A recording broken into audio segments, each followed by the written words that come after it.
Good morning, everyone, and welcome to today's press briefing on the Tourism Stipend Survey, as well as on the Remobilisation Committee. I'm Donna Bush, as always. Thank you for being here with us. We'd like to welcome our panelists first, beginning with Minister for Tourism and Transport, the Honourable Kenneth Bryan, Ms. Laura Waltler, Acting Director for Workforce Opportunities and Residency Cayman, or WORK, Mr. Gary Hendricks Dominguez, Acting Deputy Director of International Marketing and Promotions, Cayman Islands Department of Tourism, and Mr. Mark Langevin, President of the Cayman Islands Tourism Association, or CETA. We'd like to also welcome members of the media and, of course, you, the viewing public. We'd like to begin this morning's press briefing with the Honourable Minister. Good morning, everyone, and good morning, Donna, and thank you for that welcome. And thank you for offering your services this morning to be the moderator of today's press conference, as you always wonderfully do. As you all heard Donna say, we have some great announcements in respect to employment opportunities for Caymanians as we move closer to the reopening date of our borders. I do anticipate there'll be a number of questions once you've heard from myself and my fellow panel members, and we look forward to answering those questions at the conclusions of our presentations. I want to thank those in the press and those who are watching online via YouTube and Facebook for taking out the time as we share these important developments with you. As you know, one of my top priorities as Minister of Tourism is finding the appropriate roadmap that results in Caymanians being employed in our tourism product. You also know that the government has announced our reopening plan and are planning for the return of tourism in the coming months. As such, I established a committee called the Remobilisation Committee with the private and public-private sector partnership that has been established to ensure that all efforts have been made to re-employ our displaced Caymanian workers so that they can be at the forefront of our tourism product. I am pleased to share that the Remobilisation Committee's mission and vision have been carefully crafted to keep us focused on this important pathway. The mission of the committee is to form a collaborative and data-driven approach towards understanding the needs of our labour market and the Caymanian supply to place and train persons within the industry. And the vision is to maximize the opportunities through a collaborative approach to ensure Caymanians are a priority for job opportunities in the reopening plan, and to develop further mechanisms/pathways in the tourism industry to ensure the increase of Caymanian career development and participation.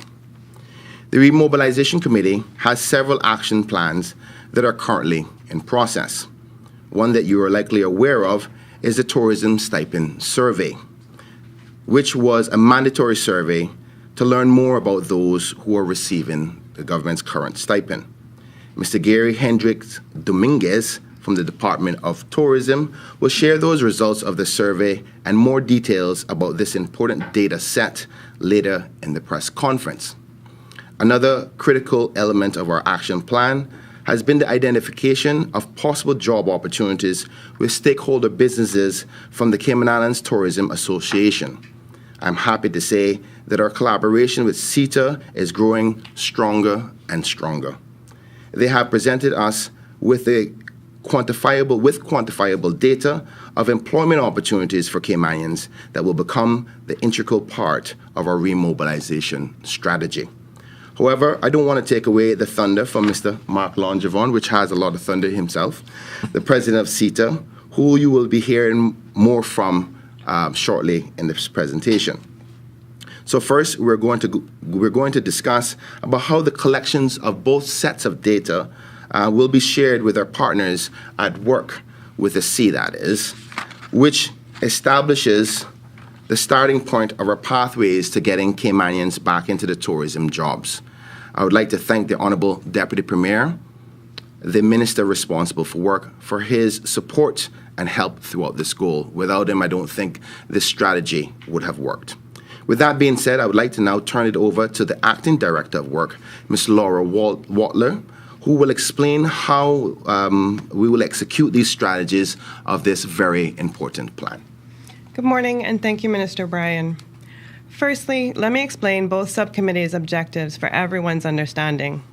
The Job Placement Committee objectives are to collect data from both surveys of the displaced workers and the Cayman Islands Tourism Association members, data sharing and analysis, develop the workflow, the posting of jobs by CETA, hiring for the border reopening period, candidate assessments, creating a mechanism for job pairing, which means matching, interviewing, and hiring, continuously reviewing the process and establishing measurements of success. The Job Training Committee objectives are looking at the gap analysis, which identifies the varieties of positions, needs, and human capital, designing different programs for development needs, private and public collaboration for industry partnerships, as well as creating individual training pathways, identifying the financial support also for these programs. Now, for what these committees are doing and what they will be focused on, the following workflow shows you visually as I go along. Stage 1, which is where we currently are, is the data collection piece, which will feed into the central system of work. This crucial data collection assists us in knowing who is a tourism displaced worker and the tourism jobs that are available. We currently know that the jobs potentially range from retail clerks and sales, HR, finance, and administration, front desk and concierge, cooks and stewards, and also includes technical, which is security, AV, and information technology. Stage 2, which we hope to move to once the data is received from the Cayman Islands Tourism Association on Friday, will enable work to better serve the human capital of the tourism workforce in further knowing who our job seekers are and what jobs are wanted. We endeavor to know who our Caymanian workforce is, which increases the transparency.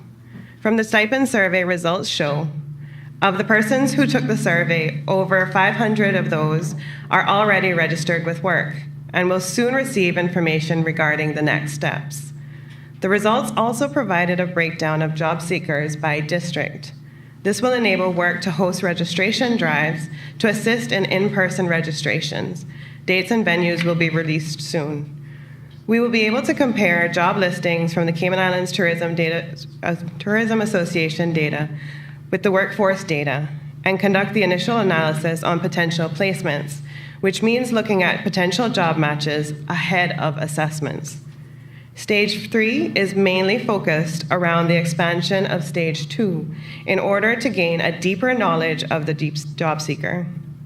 This extends specifically to determining what career they want, what skills they have, what training they may need, careers that are available, skills needed, and the training required and available from CETA and work.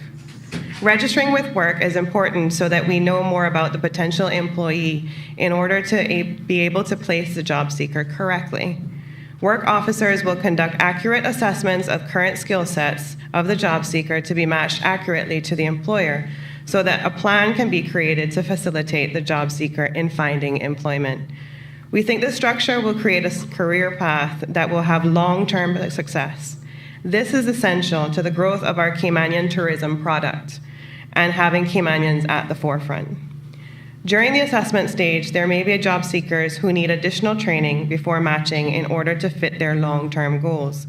The plan has accounted for such findings.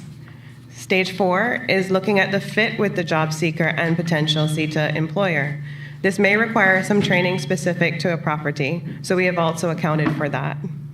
Stage 5 is where we know the job seeker has been successfully placed and onboarded to the company. During Stage 5, work will also review why they were not successful and will continue to work with the person to seek a successful placement. At each stage, there are checks and reviews to ensure the process is efficiently working. Work is here to support the community throughout this process. Tourism displaced workers are encouraged to register via Work's Jobs Cayman portal and to know that we are here to assist Caymanian job seekers with career support, placement, training, upskilling, and refresher courses. Work's role in this includes tracking, but also serving as a central place to support and manage the workforce that is ready, willing, and able to support the industry. To register with Work, please go to jobs.worc.gov.ky. and register by Monday, 16th August 2021. On behalf of WORK, we want to thank everyone for filling out the survey, as it is crucial data that will help us assist you and fill any gaps which will be vital to the success of this initiative. Thank you so much, Ms. Laura. As you can tell, our team is working very, very hard, and I want to say thank you to your team for all that you do and all you're going to do to put Caymanians back in the tourism industry. We're also thankful to have the commitment of private sector and to work collaboratively with them. CETA has identified over 1,500 jobs, and I would like to say it's closer to 2,000, but I'm going to stick to 1,500 for now, that needs to be filled. These jobs range from entry-level to management positions, as you heard Ms. Laura say, from WORK. That being said, I would like to take this time now to invite Mr. Mark Longeron to share more about CETA's commitment to this strategy that you heard me speak about a little bit earlier. Good morning. Good morning, everyone. On behalf of the Cayman Island Tourism Association, representing more than 300 companies and thousands of dedicated tourism employees, I am truly appreciative to be here and invited to participate in this press conference. I'm even more grateful for the opportunity provided by Minister of Tourism to work jointly with key governmental agencies and ensure Cayman recruitment success in the remobilisation process. It has been a wonderful experience to work collaboratively to build a strong relationship with these professional public servants who are essential in the success of this initiative. This is a powerful demonstration of the effectiveness of working together through such a challenging time by identifying key issues, building on the strengths of our diversity, breaking the silo that can exist between private sectors and government, while ensuring that our action were all supported by verified data. As we are preparing for the reopening of our destination to tourism, the CETA members are committed to make a genuine effort in recruiting, training, and building the strong foundation necessary to ensure the continuous success of Caymanian in our tourism industry. We hope that this initiative will set path for future collaboration in the difficult road ahead of our full reopening, but also recovery period. There are so many other challenges that we are foreseeing in the reopening process that need to be addressed, of course. One will be the logistical coordination necessary to navigate the various stages of the reopening path proposed by the government for stayover and later on for the cruise industry. The obstacles foreseen in the remobilization of work permit holders, especially as the world goes through such a disrupted global environment. The development of needed economic support for our tourism-related business during this extended recovery period, and eventually the long-term planning for the sustainable evolution of our tourism industry, our product, and eventually our human capital. So thank you very much. I appreciate it. Thank you, Mr. Mark. Again, as I said before, we're growing stronger and stronger in respect to this relationship. So, as I shared last week at CETA's meeting, having Caymanians in the industry will create an authentic and sustainable product in our country in the short term and long term when it comes to tourism. Before we take your questions, I'd like to take this opportunity to give you a copy of the Stipend survey data results that we have collected. So my team will be passing out that survey to all the media in the house.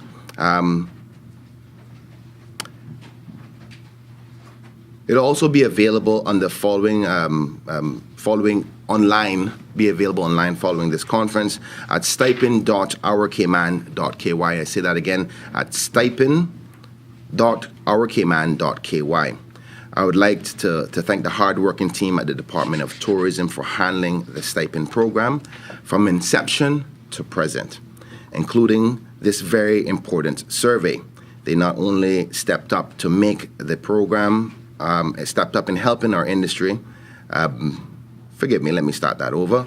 They not only stepped up to make the program and its operations a success, but went above and beyond, helping our industry to find a relief during this pandemic. I must take this opportunity to say that I'm truly, truly honored to be the minister in charge of this department. I must say I'm the luckiest minister of all 8. With that being said, I turn it over now to my acting Deputy Director of International Marketing and Promotions from the Department of Tourism, Mr. Gary Hendricks Dominguez, who will give us a closer look at the survey results with this short presentation. Gary? Thank you, Minister Bryan. Good morning, everyone. Today I'm here to reveal some of the key data from the Tourism Displace Employee Survey. As Minister Bryan said, the survey will be available online for you to download and thoroughly read. So we'll do a quick overview. The Cayman Islands Department of Tourism, in collaboration with CETA, Work, and the Ministry of Tourism and Transport, coordinated a short online survey that was done between the 23rd of June to the 2nd of July. We made a decision to extend the survey until the 6th of July to provide recipients with additional time.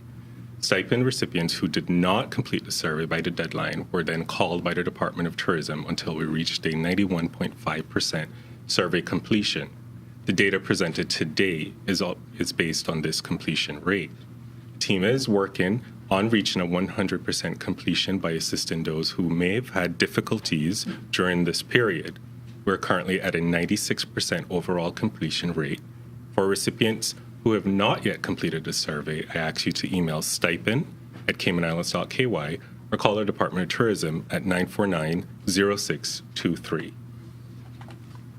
The data that we'll present today is broken into 4 categories. The first one being a profile on the tourism displaced employee, employment analysis, and how some of this data will help us preparing for border reopening, as well as future planning for the industry. So we'll begin with the profile on who are the tourism displaced employees. The gender breakdown for the tourism employee recipient is 55%, or 1,708 persons being female, and 45%, or 1,399 persons being male. The age of the persons receiving the stipend skews towards a mature group, with 50% of those persons who completed a survey being over the age of 47. Only 27% of respondents were 35 years or younger. The average age of respondents was 46.3 years old. Females had an average age of 47.4, while males were 44.9. This shows an emphasis for us to expand our current programs to get more young Caymanians involved in the industry. The team will use this data to analyze further how best we can support this goal. I encourage all young Caymanians who have not considered a career in tourism to visit our cayman.ky to learn more about the various training programs offered by the Cayman Islands Department of Tourism. I also remind everyone that the Ministry of Tourism also provides a scholarship for young Caymanians aspiring to work in the tourism industry. So, where do they live? West Bay had 40% share, or 1,244 persons, followed by Georgetown, which is 31%, or 973 persons. Then Bordentown with 21%, or 648 persons. Both Northside and East End equated to 3% each, with Northside having 100 persons and East End 95 persons. Cayman Brac represented 1%, or 36 persons, with Little Cayman having 11.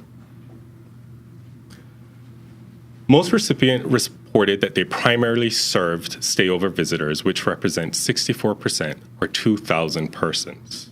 Even though cruise was selected by just 36%, or 1,107 persons, this is large enough to impact the overall well-being of tourism workers. In addition, it should be noted that persons who selected the stayover option are also impacted by the cruise visitation. The accommodation sector accounted for 1,130 persons, or 36% of persons surveyed. This is more than 1 in every 3 persons.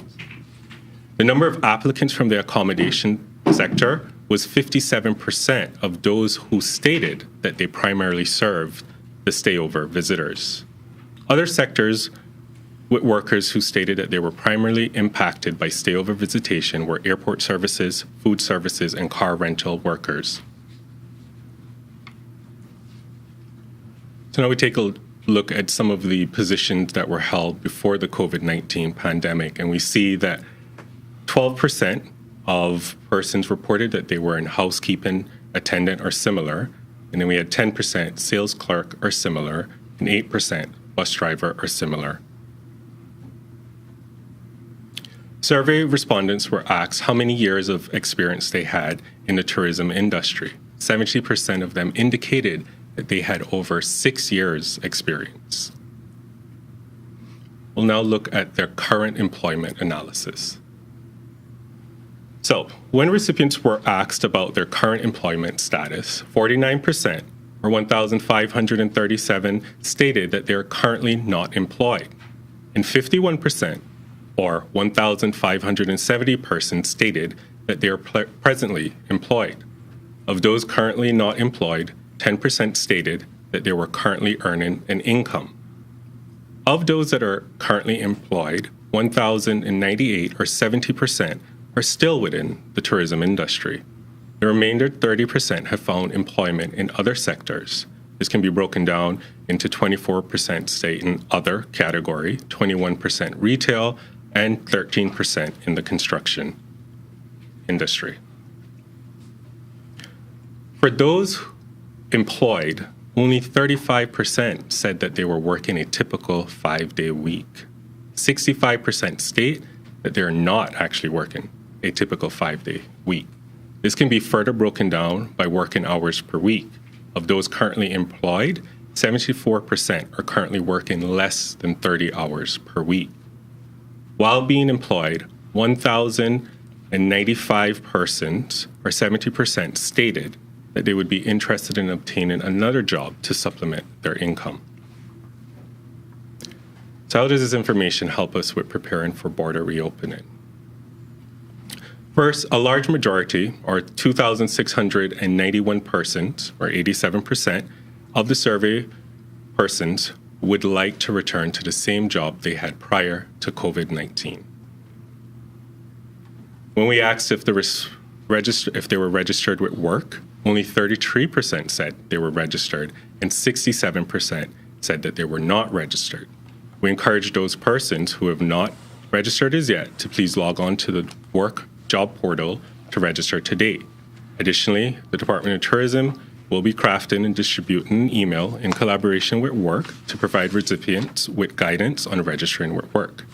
For stipend recipients who have additional registration questions, please get in touch with work directly to learn more about how you can register.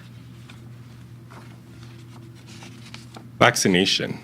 So 2,124 persons, or 68%, stated that they are presently vaccinated. Of the 962 persons who are not vaccinated, 73%, or 692 persons, would consider getting the vaccine if they are employed in the tourism industry.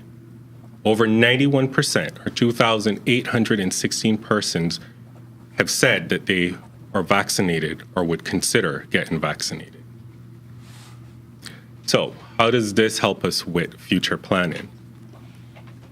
Of the persons surveyed, 84%, or 2,609 persons, stated that they would be willing to participate in future tourism training. Respondents were asked of the Cayman Islands tourism and hospitality industry if what are they aiming for in the next 3 to 5 years. And we see this chart which breaks out that 20% of them aspire to move into accommodation and guest relations, so front desk, concierge service, tour guide representing 18%, food and beverage 12%, marketing and public relations, water sports, housekeeping, event planning, and the list goes on. This information will assist the Ministry and Department of Tourism in modifying current programs, as well as developing and executing future training programs to propel and encourage more Caymanians to participate in the tourism industry. To learn more about the various education opportunities offered by the Cayman Islands Department of Tourism, please visit ourcayman.ky. In summary, let's take a look at the current situation, the impact of the COVID-19 pandemic, on the tourism displaced employees, concerns, and lastly, opportunities.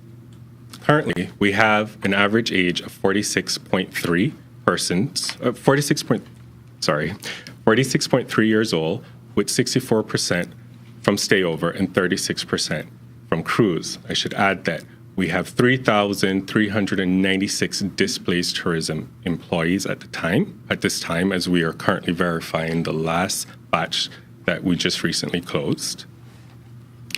We have an experienced tourism industry, with 70% of them stating that they have 6 years or more experience, and 87 of them are willing to go back to their previous position.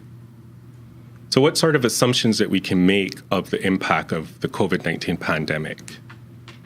We know that 49% of the recipients are currently not employed. Of the 51% that are employed, 74% of them are working fewer than 30 hours a week, which equates to 86.7% of all persons surveyed having significantly reduced or no income at this time. Some of the concerns that have come out of this survey is that we do have an aging workforce, which signifies a need to encourage younger Caymanians to join the industry.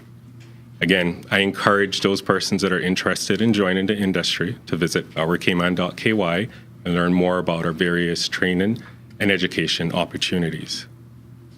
We know that 36% of the recipients are from the cruise sector and will have to be retooled until the return of cruise tourism. And we know that 67% of the recipients are currently not registered with work at this time. I encourage all persons who have not registered to please do so. Lastly, we have several opportunities coming out of this information. Firstly, 84% of stipend recipients were interested in future tourism training. This shows a significant interest for us to expand our current training offerings to help propel and grow our industry. We know that 90% of the recipients are vaccinated or would consider getting vaccinated, which will ultimately help us towards our 80% goal. And lastly, this information gives us a baseline to help guide us moving forward. In collaboration with WORK, the Ministry of Tourism and Transport, private sector, we can better support, develop, and propel more Caymanians into the tourism industry with this data. Additionally, we will also take a deeper look at the information we have and correlate it with other key data to find additional trends and patterns to help us support our industry. For those of you interested in reading the full report, please visit stipend.ourcayman.ky. The information presented today is a summary of all the data collected. You may have additional questions, which I think reading the full report will help answer some of those questions. Thank you. I'll now hand it over to the Honorable Minister. Thank you, Mr. Hendricks Dominguez. As I said to you, I'm honored to be the Minister of Tourism. As you can tell, the government is committed and has a plan of action to get Caymanians back to work. Today is about the short term in respect to our reopening plan, but data collected will help us facilitate the long-term goals of the Remobilisation Committee. A lot of data you just saw presented, which will guide us in our pathways. The goals of the Remobilisation Committee are as follows. 1, to get 100% of the displaced workers to be actively registered with work. Number 1 priority. Second, getting displaced tourism workers who are willing and able return to full employment in the tourism industry. And lastly, ensuring 100% of the Ministry of Tourism scholars, School of Hospitality graduates, and university graduates with tourism-related degrees given the opportunity of employment in our tourism sector. These 3 I refuse to fail on. Ultimately, we want to make tourism work for all of us, and this is just the beginning of what we're going to be doing to protect our tourism product and our people and ensure it strives in the future. As my colleagues from work has shared, the deadline for displaced tourism workers to register on the Jobs Cayman portal is Monday, the 16th of August. So let me make that clear. All persons who are receiving the stipend, I want you registered with work. The deadline for that, this is mandatory, And the deadline for that is Monday, the 16th of August. Without your participation, this plan does not work. The government is assisting you. I think it's right that you do the right thing by getting registered for work. I cannot emphasize enough how important this is. It's now time for all Caymanians in the tourism sector and the workers to do their part and get registered. We in the government are doing all that we can to create these pathways for you, our people, and to get you back to gainful employment as we move closer to the opening of our borders. With that being said, I now turn it back over to my amazing Donna Bush so we can start with answering all of these amazing questions I know that are coming. Thank you very much, Minister. We'd like to begin the Q&A session this morning by inviting Mr. Ralph Lewis from the Caymanian panel. Thank you, Donna, and good morning to members of the panel, and thank you for inviting me to this press briefing. Mr. Minister, I applaud you and the sector for collaborating to address this important issue. I have two brief questions and allow my other colleagues to ask some of their own. The survey, will you be extending it to other members in the public after this first section is done? As you know, there may be others who are not on the stipends who may want to move into the tourism industry. They plan to extend it to those. Not this specific survey, but as you have heard this administration say through our premier, this is going to be a data-driven administration, and you'll start to see more programs like this in the future, particularly that from the Honorable Deputy Premier and Minister for Work, as we start to strategize with information from data that we collect to make our decisions. So this is one of those examples that are timely, because right now we need to start making actions to assist the membership and stakeholders within the tourism sector with those who we have unemployed right now. So we're working on strategies. We're going to be trying to get more people with that mindset of collection of data and analysis to help us with that. So when we make decisions, we know results are going to be there. So the answer to that is yes, but not currently at this moment. We're trying to focus on the reopening of the borders. Thank you. Second question to you again, sir, is wages. Has been one of the concerns that wages are not attractive enough for Caymanians or people living here to be able to live within those means. With your discussions with the sector, have you all talked about the level of wages that are currently being paid to those workers? I think it's not a surprise or something that CETA is not aware of, and they can speak for themselves with their representative here, that everybody wants higher wages. In respect to the government's position, we're currently reviewing the minimum wage, and hopefully the minimum wage committee can have some more information, data-driven information for us to make a decision in the future. But I'll allow the CETA president to respond to any wages concerns as stakeholder. Thank you. Well, interesting that that conversation came early as we were starting to dialogue. And as a CETA organization, we actually made a survey among all our membership and trying to understand actually where we were. Obviously, the way we distribute wages is different because in our wages there is a component which is the salaries, and then there is in our industry another component which is obviously the gratuity, tips, and so on. So we really went out in our entire organization and tried to find where we were.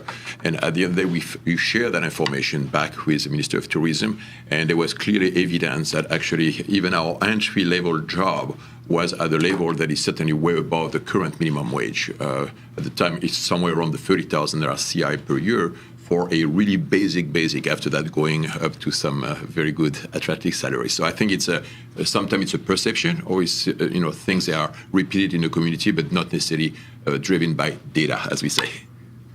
Okay, and since you were answering, there's one more question. In your experience in hiring local employees in that industry, can you speak to the quality of the performance, or can you say whether Caymanians really want to be in that industry or not? Well, we have, I think the things have changed a lot over the years. There is more and more people, they come and actually choose that as a career. So, I mean, I'm very encouraged by what is happening with more and more very high quality. Now, obviously, our industries have a very wide spectrum of different products. So I think that eventually everybody should find a job in our industry. but we certainly would want more high-level education. We certainly would want to have more people that choose that as a career. Okay. Thank you very much. Thank you, Donna. Okay, thank you very much, Ralph. I'd like to now call on Norma Connolly from the Compass.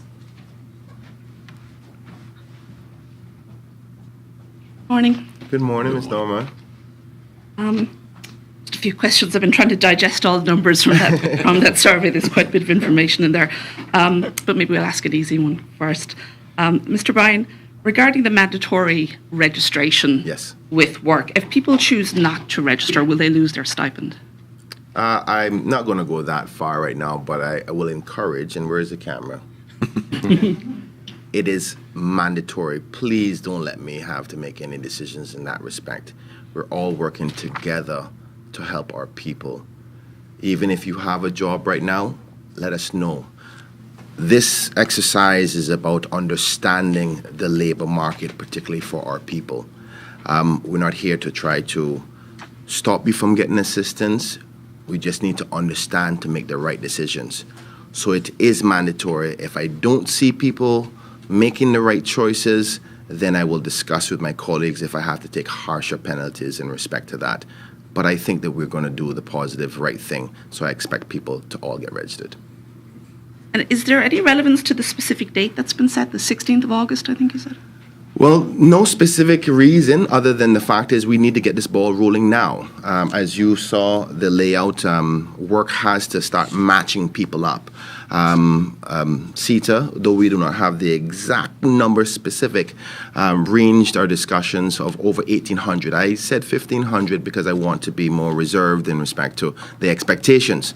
So that number of jobs need to start matching up. We're getting closer and we're excited. I am excited as Minister of Tourism about potentially opening on October 14th. I think October 14th is the date that most memberships of industry is looking to. That's the date that if we are happy with the vaccination numbers, that we will allow people to come into our country who are securely verified. So we got a lot of work to do, particularly, and again, I thank the Honourable Deputy Premier for assisting in this, has a lot of work to do. So we need the people to do their part now.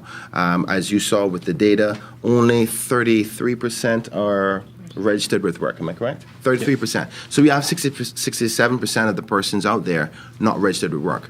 And if you don't give people a deadline, they'll just procrastinate. So we sat down and said, okay, 10 days is a reasonable amount of time to do the right thing. And again, I say, please just get registered. It is not hard. Work is going to be trying to facilitate. We have an online version available for you to do so. If you would rather do it in person, there will be meeting points at various different hotels, and I won't be held committed to that until we make those announcements. Actually, Laura, would you like to tell them about some of the places and options that we're going to do for those who do not do it online? Right. So the one that we have confirmed is actually tomorrow at the East End Civic Centre from 9 a.m. to 11:30 a.m. tomorrow, Friday, 6th of August, 2021. So we'll be publishing them after the press briefing so that everybody has access to where we're going to be and how you can come. And also, we also have facilities at the work offices to be able to enable you to register in person there. Yeah. So we that being said, you're seeing that we're facilitating every option available because the data is so important. So we need people registered. So we expect that within the next 10 days that maybe there may be only about 5%, hopefully, or even less, who need to be in-person registration. And we do that because we understand that not everybody is tech savvy or efficient on online platforms and so forth. But between the online version and work's commitment to going across the island or in office, everybody should have an opportunity to be registered and there should be no excuses. Thank you for that. Also, regarding the reopening date, we're going to have, I guess, more overseas workers coming in as well to fill the gaps if we can't find enough people locally. And I think you addressed this briefly at the CETA meeting the other day. But is additional resources going to be going to work both to deal with processing extra work permits and also dealing with this entire registration of 2,000 workers. Yes. Again, I thank the Honourable Deputy Premier for his commitment to this process. He understands fully the labour workload that is necessary. It's not like your normal times where things flow as time come. What you may have is kind of like a Black Friday event where, boom, everybody wants to do it. And we are well aware of that. We've even requested for some more labour specifically for this merging. As you know, Caymanians are our top priority, not work permit holders. So we've, if my memory serves me well, we're going to get a team specific just for the stipend workers. And obviously adding any more staffing necessary for the added workload for work permit holders based on the demand from industry. So we're well aware of it, and the government is committed to assisting the work department in any capacity to make sure it's running efficiently and fluently. Any numbers at this point that you can give us, Money-wise or staffing-wise for work? Not at this point. I don't want to be held to a specific number and I get miscued in the media. So and I would actually like to leave that to the minister responsible to make that announcement. And I'm quite sure he'd be happy to send out either a press release in the coming weeks as to what is developing within that ministry. Okay.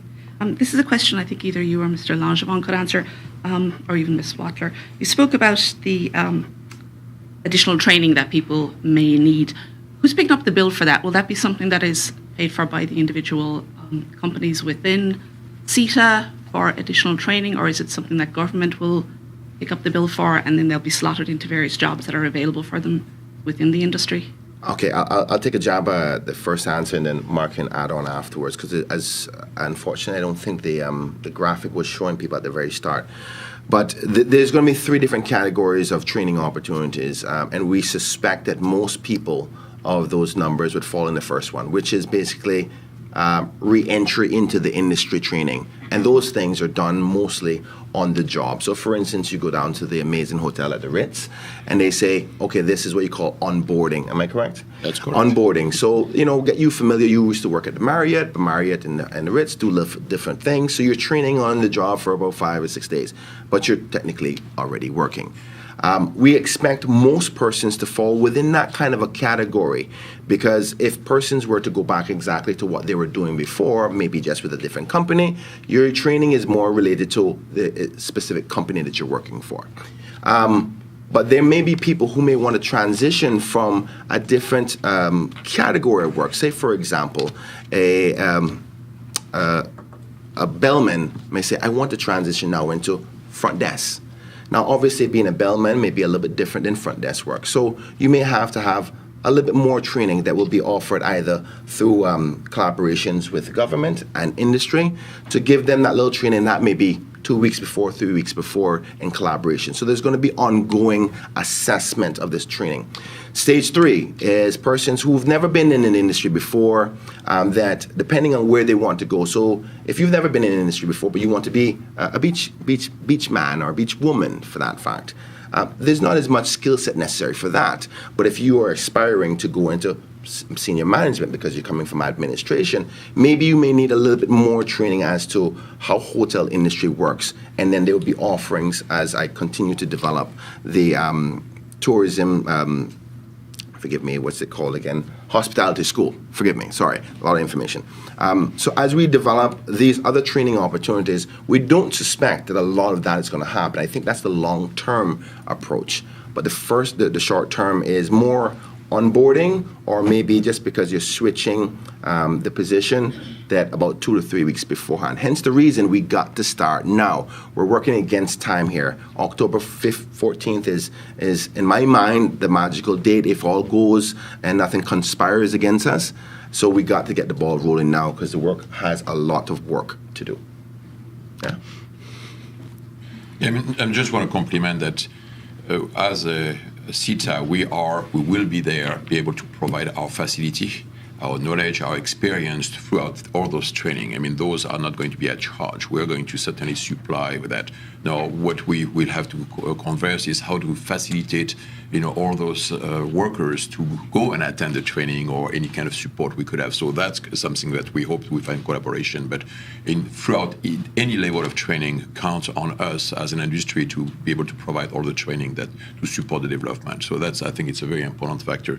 And again, it's when we're talking about that onboarding, every establishment is different. It's a different operation or training for somebody that run a water sports, that somebody who work a restaurant or some large corporate that can take weeks of training depending on the technical of the position. But those are at the cost of obviously the employers.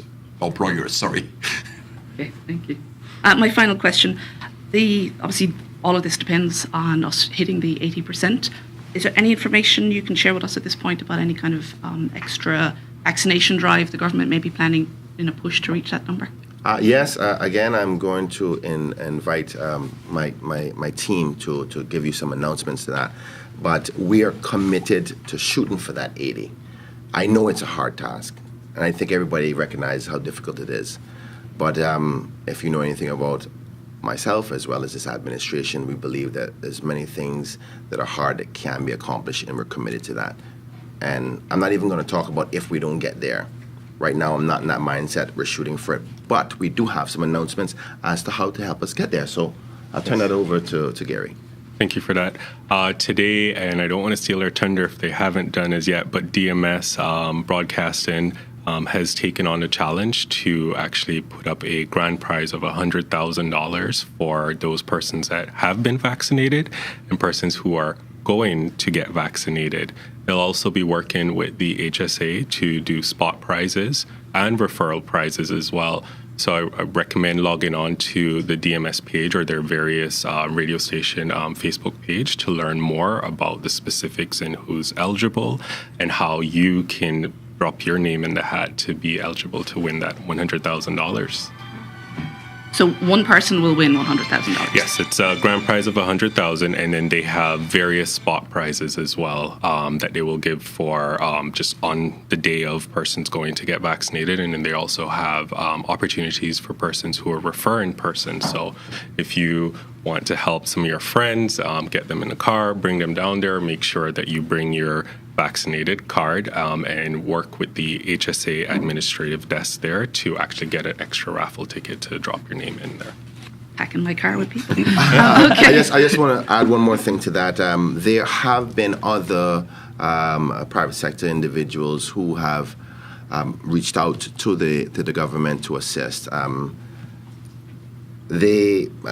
got notice from the Minister for Commerce where there's a private individual who wants to offer a lot of land, a house lot in a developed area as an incentive. So I'm not going to give you all the details yet, but you may see some more press releases from myself, and along with some other incentives. So the private sector is really stepping up, and I think that we all want to do this, and I'm so happy that DMS has stepped up to the plate and been the first driver. And as that announcement happened at the CETA meeting, then there was other calls afterwards, and it's not going to only take that. The many things you're doing. I'm happy to see that many employers are starting to say, employees, you need to get vaccinated. So I'm really happy about that, because ideally, that is the key focus to getting us reopened and keeping us safe. So some more announcements coming soon. And CETA is also going to be announcing soon the winner. As you know, we had to put some price, $25,000, $10,000 in cash, and the other $15,000 in different prices. So we're going to also announce that in the next week, who is going to be the winner. So we are all in it together. Okay, thank you. That's it. Thank you, Norma. I'd like to now call on Wendy from CNS.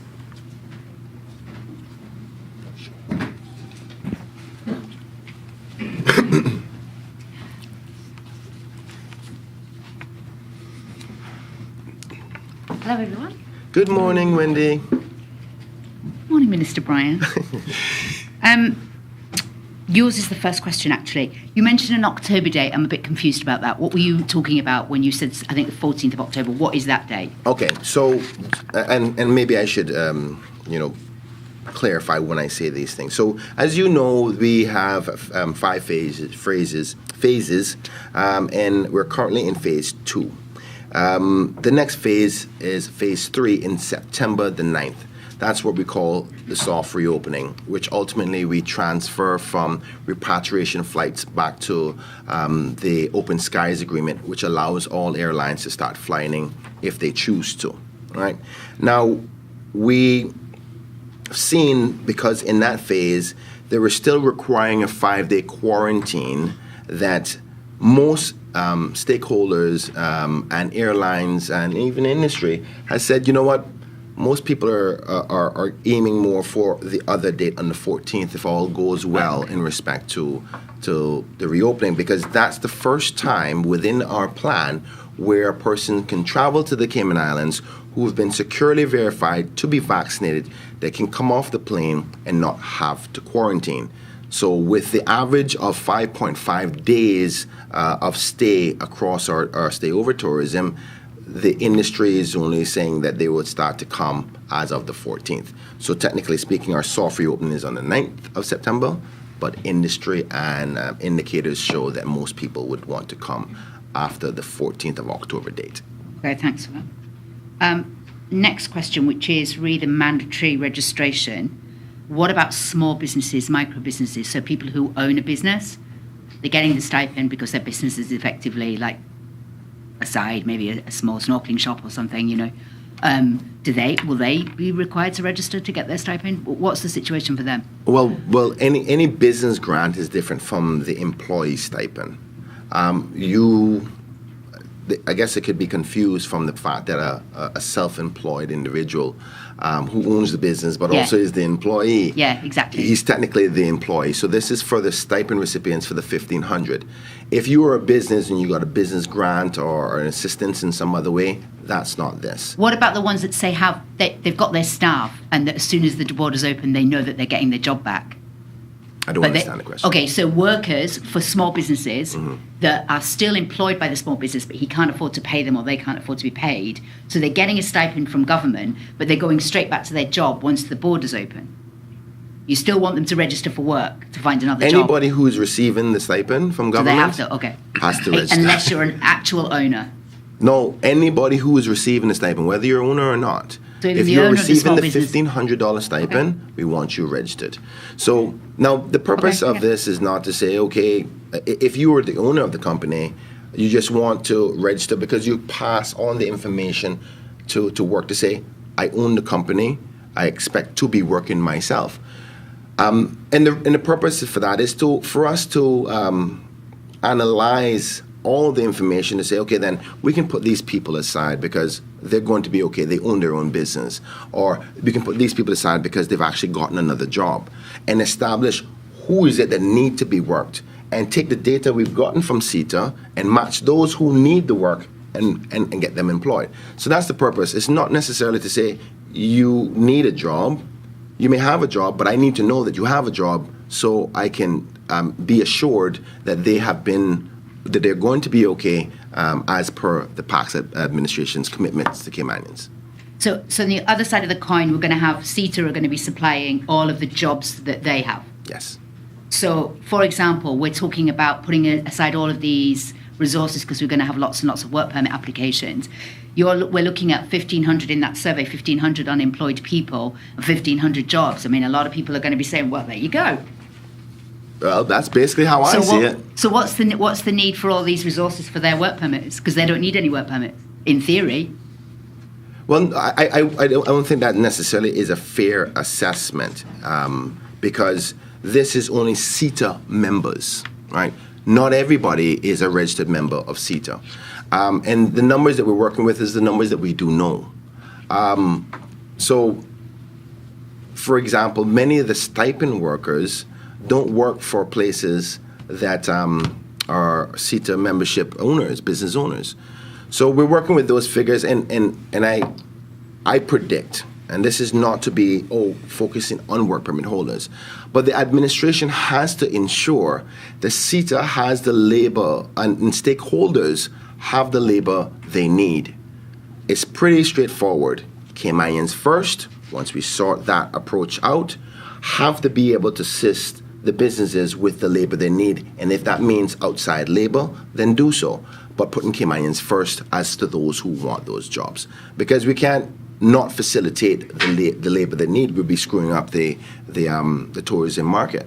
So we're mindful of that. They are mindful of our commitment to Caymanians first, and understand it and respect it, hence the reason the relationship is going well.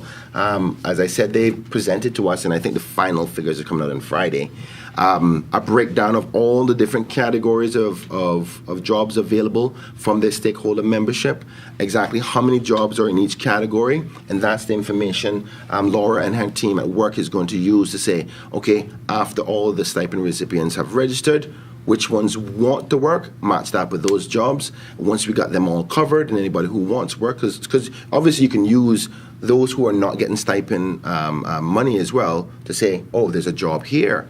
Do you want to apply for this? And if we find that we've filtered all that out and they still need workers, we have to assist them. Yeah. We have to make sure industry has the labor they need. I mean, CITA truly believe that work is the right organization to really control, like a tower of control of all those moving parts. It's a very fluid environment, continuously changing, and we really want, and I'm glad that they are going to additional resource, because poor Laura is going to have to suffer for the next 3 months and potentially even more, because our vision will be beyond the reopening, that we continue to use work as really the platform for human capital. All the decisions we made for long term, for every business actually should be done around that concept. So we certainly want to support that, and we will try to collaborate beyond, as the data keep on shifting and moving on how do we adapt. Now, there is a couple issues also that we have highlighted early on, is that sometimes supply and demand is different depending on the position. Like, for example, especially restaurants are, high demand of work permit, and we don't always find on the island the supply for those jobs. So sometimes there is an excess for certain position and actually a deficiency on the other. So again, it's something that we're going to work collaboratively to maximize every opportunity we will have. Talking about maximising opportunities, do we have any kind of commitments from employers about employing local people that might have a ganja conviction or a minor misdemeanor or small criminal record convictions? Do we have some kind of commitment that you would take on people that we have to follow whatever our guidance and recruitment. Obviously, we have requests for all those. When we have facing customers, we have families, children, so obviously it's not a blanket statement. We have to obviously consider what are those things. So again, we're going to work together, because when we see that there are some people, they are not getting job, why is the reason? So I think, again, that collaboration is going to help us to identify why, because our goal is to give opportunity to everybody. So how is that going to happen? Only the data will help us to bring that. So that constant communication is going to help us to resolve those issues. Okay, to encourage Caymanians to come forward for those jobs that are important to tourism, such as the bellhop, the front desk person, that's where a lot of people encounter their first person when they come on vacation, and it's almost inevitably not a Caymanian. So to change that, can you give us an idea of how much a front desk person gets paid at the Ritz? Well, first of all, I don't necessarily agree with your statement. You're making a blank statement that is not verified. Again, let's look at the data, because when we look at our hotels, front desk, and so on, you will find a lot of Cayman flag on our employees. So I think that is a statement that I certainly will reject. As far as the wages, I don't have the data with me, but I can share that with you later. It's not something it's secret. We have to share it with the government, and it's open book. Okay, thank you. Thank you so much, Wendy. Okay, thank you, Wendy. Before we move on to Sandra from CMR, I do have one question from the public in regards to marketing around the available jobs. What type of marketing is going to be surrounding the jobs that are available out there? Well, the focus right now was going to be on those who have been displaced. Hence the reason we want them worked, right? So once they have registered with work, they will see all the postings themselves. Specifically, and this has been based on a request from CITA, most times you just have a job drive and then just everybody shows up, and it's not in a controlled manner. You don't really filter out those who are genuinely really looking for the job. So we wanted to control this in a way where we can monitor and process to see what are the hurdles and the barriers in place, because we don't know what's happening from a government perspective when it's happening in the private sector. As I said before, this is about data and information and understanding so we can make the necessary moves further down the line. Is it because we're not offering enough training? Is it because the industry is not acting appropriately? Is it because they're not willing to accept certain certifications? Whatever that is, we will be able to assess here at this hub, because we are committed to understanding the problem and then making the decisions to fix that problem. And that's why we want it within work. But of course, if you are not a stipend recipient and you would like to be interested, just get registered, and the team will still help you to try to get some of those jobs. Another question, speaking of monitoring, actually two people wrote and wanted to find out what type of monitoring has happened with those who are receiving stipends and may have another job that they're getting paid for. Are you just trusting the system and trusting people that they're going to honestly answer the questions on the survey, or what gives really? Well, one of the things that we found in respect to the data results, and you heard Gary say that ultimately, I think it said 79%, if my memory serves me well, are not fully employed, either not employed or not fully employed. So I think it's 87%. 86.7. 86.7, that's right. So that means that 13% technically are working, and we can identify who those persons are. Now, we haven't collected enough information to make an assessment as to whether they're deserving of $1,500, because we don't know what kind of job they're doing. We don't know what the income they have. We don't know how much they were making before as to how much they're making now. So this assessment takes work. And if you remember me speaking in Parliament, talking about those who are deserving, who's not, that takes a team. So we would have to employ a group of persons. And unfortunately, my ministry can't do that. My ministry are tasked with the marketing of our product. So you would have to practically start almost an NEU. Hence the reason we were considering how do we manage this moving forward after the end of this year. Because we want to, we've given the commitment to the end of this year under the current status. So how do we do that moving forward when we expect many people to come off? But you also heard that 33% of those persons may not get a job because they were in cruise. Some of them may be transitioned to stay over, some may not. And we have to monitor our continued assistance until we get past this global pandemic. So there's going to be a lot of changes in assessments, but right now, because the probability of either one, the increase in cost of living in the Cayman Islands, the truth is the probabilities of them actually getting more than what they were making before, and to spend the large amount of money for that assessment, it's almost not cost effective to do so. Yes, I'm aware that there are some persons who are working even within government. At the time, the criteria was that persons who were getting the stipend was working with government, working in the industry before. So we're not going to get into those nuances right now. But I can promise the country that after December the 31st, there will be an assessment process as whether you are deserving. And let me rephrase that, not deserving, whether you are genuinely in need of that money. But for now, until December, it is going to stay the way it is. Thank you very much, Minister. I'd like to now call on Sandra from CMR. Morning. Good morning, Sandra. How are you? I'm great. Thank you very much. A few questions. The first are relating to work. So there's been a lot of criticism of the Works portal and its ease of use being a problem. Do we have anyone that's going to actually be working on that? Because it's been a concern for quite some time. Well, on behalf of the Honourable Minister, I know that he's aware of the sometimes technical difficulties of it, where he's trying to do an assessment of whether there needs to be any changes or not at this particular point, but he's well aware of the complaints of it. Most of the concerns that you're hearing about, trust me, we've all heard them, and most ministers are doing their own assessment in the various different areas. I don't want to speak on his behalf in respect to what he intends to do. Unfortunately, he's not here this morning, but I'm certain that if you put that question to his ministry, there'll be a competent answer. The second work-related question is the competency of the people actually working in works and how great of a job or not they do with actually pairing people up for positions. Will CETA and I guess other industry stakeholders be working closely with them? For example, I have an elderly person who's in the tourism sector, said that Works contacted her because she's registered, she's a stipend recipient. They contacted her to do tie stealing on a construction site. She doesn't even know what that means. So are we going to have work employees doing a better job of trying to assess where individuals should be placed even within tourism?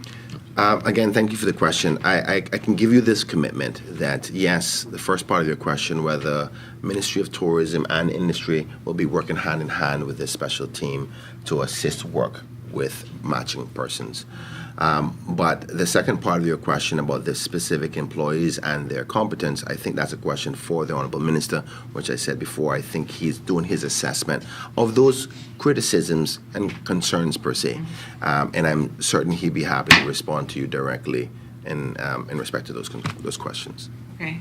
One relating to vaccination, a listener wants to know for returning students who may have been studying abroad and got vaccinated abroad, will they be counted in that 80% as we try to push up the numbers? So they're coming back, they're Caymanians, they're obviously going to be residing here on a full-time basis and working. How will you seek to put them in your vaccination database? Well, they're Caymanians, so I guess from the residency perspective, they will be added into the numbers. So once they come back home, well, actually, they wouldn't be considered because they haven't gotten registered in the Cayman Islands. It's a good question. And I will examine that with the minister in charge of the statistical data, which is the Honourable Deputy Premier again. But how I see that is just an added benefit for more numbers of persons. But you're right, we could possibly be even closer to the number than we believe because of many Caymanians who've been vaccinated overseas. Matter of fact, do me a favor. Do we have a website that we can get people to, or email, that people can, give me an email, Ruth, that people can email to? Any email. I want to know if you have been vaccinated overseas and you're a student, you're a Caymanian, and you've been vaccinated overseas, we need to be able to compile those numbers to the numbers that we already have. And I'm quite sure my team will have an email for the public, and I'll send out a press release in short order. But it's a legitimate concern, because obviously we do want to open, we want to get to that high figure. And if they're at home, we can potentially say, for instance, that may be 200 or 300 or possibly 1,000 to add to our numbers to bring up the percentage, because the percentage is the sticking point, right? So it's a legitimate question, and I will send out a press release either through Ministry of Education or through Ministry of Tourism, or actually the Minister of Health. Probably may be the best ministry to deal with that, to get those numbers, see if we can collaborate. But they would have to be home to be considered a part of that. Yeah. All right, and finally, this is probably a question for Mark. I know that you're obviously the general manager at the Ritz. The Ritz doesn't necessarily have the best reputation in the world for appearing to want to hire Caymanian employees. So the question really is, once you've onboarded Caymanians, what will you be putting in place to ensure their continuity of employment? So what sort of programs can we be looking at for existing management to really stay on top of your Caymanian workers and ensure that their needs are being addressed? They have continual training opportunities, advancement opportunities within the tourism industry, within your hotels, and so on. For example, recently, I heard a situation where managers said, right, the ministry government is saying we want, for every tourism worker, we want like a 1-to-3 ratio or whatever, and the actual employees who are foreign managers are saying, oh, but I promised my friend who's had to go back home that once we reopen, they're coming back to a job. So I'm not necessarily prepared to hire a Caymanian in that position because somebody else is waiting for that job. So even if in the first instance, for let's say cosmetic purposes, a Caymanian is placed in the position, how do we know 6 months, 12 months down the line that they're not effectively, constructively dismissed or frustrated because, the manager really wants to bring a friend back? Well, that's a long question, and loaded from the beginning. It's going to take another hours to respond and reply to every one of those. Unfortunately, some of the point that you made were, again, not factual, stating that we have a bad reputation worldwide about our Caymanian recruitment. That is already, a statement by itself. Because actually, if you should see, then we might actually be one of the larger employers of Caymanian into hospitality industry. The fact that we have a larger population, that's one thing. And then, again, I will refer you to understand all the initiative that we do on continuous basis, from training, development, internship, and we had some great success. So I think that, again, before we throw that into the arena, that's potentially a detrimental to our industry to attract more Caymanian. Let's look at the data. Let's look what's happened. In the meantime, I want you to understand that the global environment right now is going to be very difficult for us to recruit internationally. And it is our best interest as an industry to recruit as many Caymanian as we can right now. On the top of that, we have a lap of time. We have a time right now to be able to provide all those training and elevate potentially some employees to be really performant and comfortable in their job. So again, I think let's objectively look at what is the situation, what we are doing already about it, and how we can improve upon it for the future. Right. But I can promise you that genuinely, we all need as many Caymanian as we can in our industry to get to those numbers that we need. Thank you. All right, thank you very much, Sandra. Any final words from the panel? Members? No? No. Okay. That being said, I want to thank Mark for coming on. It's really an honor to start working positively together moving forward. I want to thank Laura from Work with a C, that is, for her hard work so far and our continued hard work with her and her team. And of course, I'm super impressed with my team, Gary from the Department of Tourism. In closing, I want to say, firstly, please get vaccinated. It's so important. The only way we're going to get back to some level of normalcy, particularly with our travel and for those who work in tourism, and for us to make sure that we have the same income that we had before, is to get vaccinated. If you have any concerns, go to the government's website. There's a lot of data on there that can probably help clarify things to you in respect to if you have any concerns about it. The other part is reminding persons who are receiving the stipend, it's mandatory for you to get registered with work, regardless if you're working or not. We need to know. With that data, we can better assess and assist our Caymanian people getting back into tourism-related jobs. Remember, we're all in this together, and we only do these things to help assist everyone. And with that being said, this government is committed to a data-driven decisions as we move forward, and this is the first steps moving forward to that. Thank you so much, Cayman. God bless you, and I love you. Thank you very much, Minister Bryan, and of course, thank you to the public, the media, and of course to the rest of our panelists for joining us for today's press briefing. Remember, you can go online to stipend.rcayman.ky for survey results, as well as to jobs.work.gov.ky for registration purposes with work. I'm Donna Bush, as always, thanking you for being here with us. If you'd like to rewatch the press briefing, please go online to YouTube On Demand, our CIG television channel there.